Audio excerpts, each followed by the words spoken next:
Hello everyone. आज हम बात करेंगे कैलस कल्चर के बारे में, जो कि प्लांट टिश्यू कल्चर का एक टाइप है। कैलस कल्चर को जानने से पहले हमें ये पता होना चाहिए कि कैलस क्या होता है। कैलस एक मास ऑफ सेल्स होता है, अनऑर्गेनाइज्ड मास ऑफ सेल्स होता है। इसकी डेफिनेशन है callus is a unspecialized unorganized mass of cells which are produced when explant are cultured on the particular nutrients medium which contain or which consist of PGR, that is plant growth regulators. Callus एक अनस्पेशलाइज्ड unorganized mass of sales है जो कि produce होता है explant को किसी culture media में grow करा के कल्चर करके, जो मीडिया है, जो न्यूट्रिएंट्स मीडिया है, वो कंटेन करते हैं पीजीआर को, मेनली साइटोकाइनिन को। ठीक है। Callus are two types, compact callus and friable callus. Compact callus it shows densely aggregated cells. जो कॉम्पैक्ट कैलस होता है इसमें जो सेल्स होती है वो डेंसली एग्रीगेट होती है, मतलब बहुत ज़्यादा क्लोज जो है अरेंजमेंट होता है उनका। ठीक है, बहुत ज़्यादा पास होती है।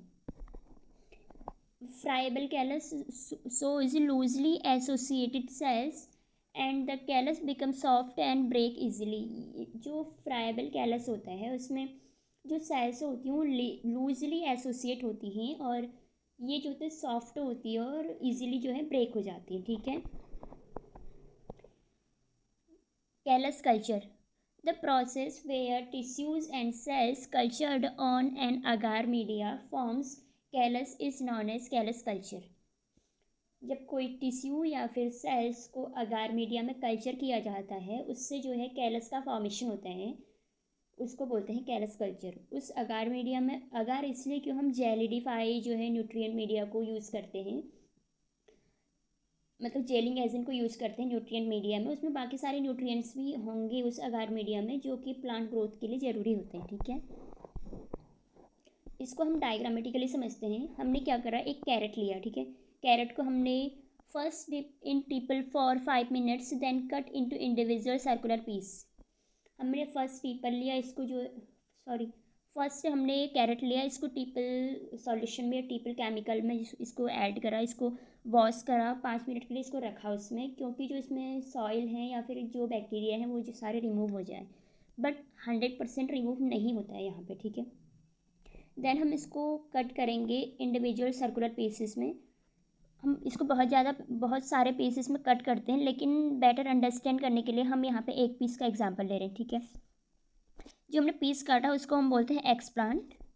नाउ इसको हमने वॉश करा डिस्टिल्ड वाटर में। देन नेक्स्ट स्टेप में हमने इसको वॉश कराया, इसको रखा हमने सोडियम हाइपोक्लोराइड में, इसको जो है कंटामिनेशन फ्री करने के लिए। ठीक है।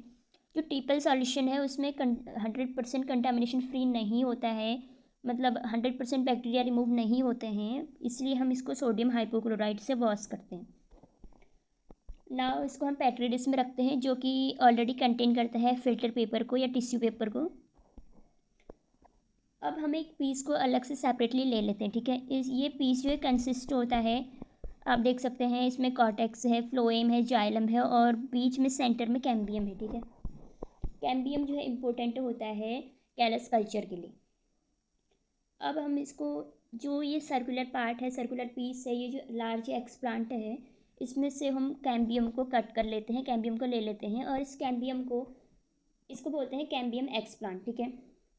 अब हम इस कैम्बियम को रखेंगे एक न्यूट्रिएंट्स मीडिया में या अगार मीडिया में बोल सकते हैं, जो कि अदर न्यूट्रिएंट्स को भी कंटेन करता है। ठीक है।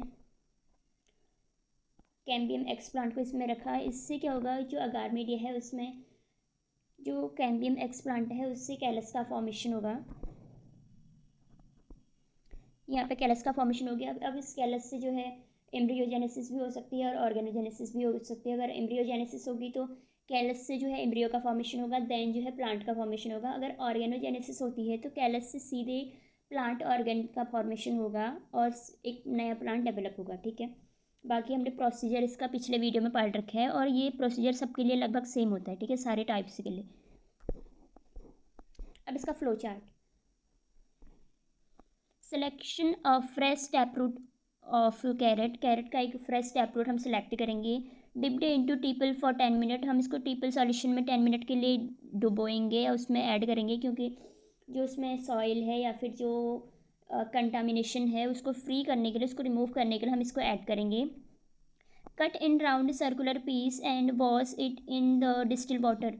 हम इसको राउंड सर्कुलर पीस में कट करेंगे और देन डिस्टिल वाटर में इसको वॉश करेंगे, ठीक है। अब सरफेस स्टेरिलाइजेशन के लिए हम इसको सोडियम हाइपोक्लोराइड से वॉश करते हैं या उसमें डालते हैं, ठीक।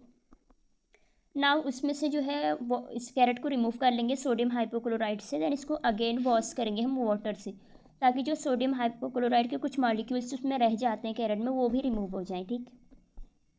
Transfer into petri dish containing filter paper.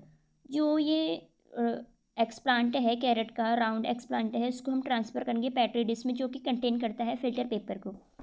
Now transfer into sterile nutrients medium. ये हम इसको स्टेराइल न्यूट्रिएंट्स मीडियम में ऐड करेंगे, या तो पूरा एक्सप्लांट ही जो है हम न्यूट्रिएंट मीडिया में डालेंगे, या फिर उसका जो कैम्बियम है उसको रिमूव करके उसको कट करके हम उससे न्यूट्रिएंट मीडिया में डालेंगे, ठीक है। ना हम इसको इनोक्यूलेट कराएंगे 25 डिग्री सेल्सियस में फॉर 6 to 8 वीक्स। इसमें सेल डिवीजन होगा तो 6 to 8 वीक्स में कैलस का फॉर्मेशन हो जाता है, ठीक। The callus formed using the original explant is called primary callus. जो हमने एक्सप्लांट लिया था उससे जो पहला मतलब जो प्राइमरीली जो कैलस का फॉर्मेशन होता है उसको बोलते हैं प्राइमरी कैलस, और सेकेंडरी कैलस बोलते हैं जब हम प्राइमरी कैलस से कोई पार्ट लेते हैं और इसको कल्चर कराते हैं, ठीक है, इसको बोलते हैं secondary callus. Secondary callus culture are initiated from piece of tissue dissected from primary callus. मतलब हम सेकेंडरी कैलस तब बोलेंगे जब हम प्राइमरी कैलस से कोई पीस डाइसेक्ट करके उसको अगेन कल्चर कराएंगे, ठीक। Pattern of growth and differentiation. अब जो कैलस कल्चर है उसमें ग्रोथ और डिफ्रेंशिएशन का पैटर्न कैसा होता है। First, induction of cell division. Cell division होना इंडक्ट होता है, मतलब सेल डिवीजन हो नहीं रहा होता है बट इनिशिएट होता है, उसके लिए प्रिपेयर होती है सेल, ठीक है। A period of active cell division during which differentiated cell lose any specialized feature they may have acquired and become de-differentiated। मतलब पहले सेल डिवीजन होना, सेल प्रिपेयर हो रही डिवीजन के लिए, ठीक है। अब ये सेल डिवीजन हो रही होती है, देन लूज एनी, ये मतलब सेल डिवीजन हो रही होती है और ये कोई लूज़ करती है ऐसे पार्टिकल को जो इसके लिए इम्पोर्टेंट होते हैं, then cell become dedifferentiated. A period when cell division slows down and cease, and when within the callus there is increase in differentiation. जब ये सेल डिवीजन जो सेकेंड स्टेप पड़ा उसमें सेल डिवीजन हो रहा है और रैपिडली सेल डिवीजन हो रहा है, ठीक है।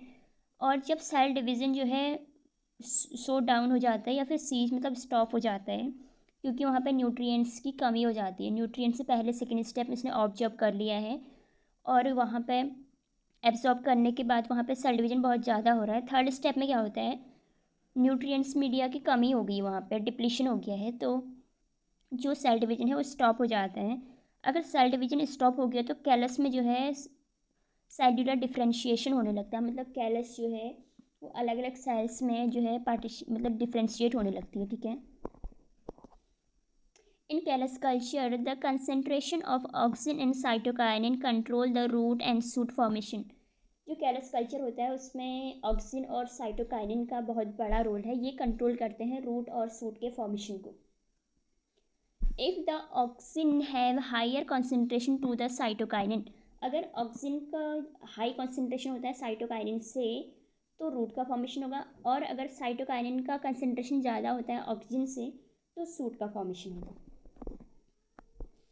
Intermediate level of both hormones, that is auxin and cytokinin, produce completely disorganized callus formation। अगर जो इनका कंसेंट्रेशन होगा वो बीच में होगा, मतलब एवरेज होगा, ना ज़्यादा ना कम वो होगा, तो इस पूरा डिसऑर्गेनाइज्ड कैलस का फॉर्मेशन होगा, ठीक है।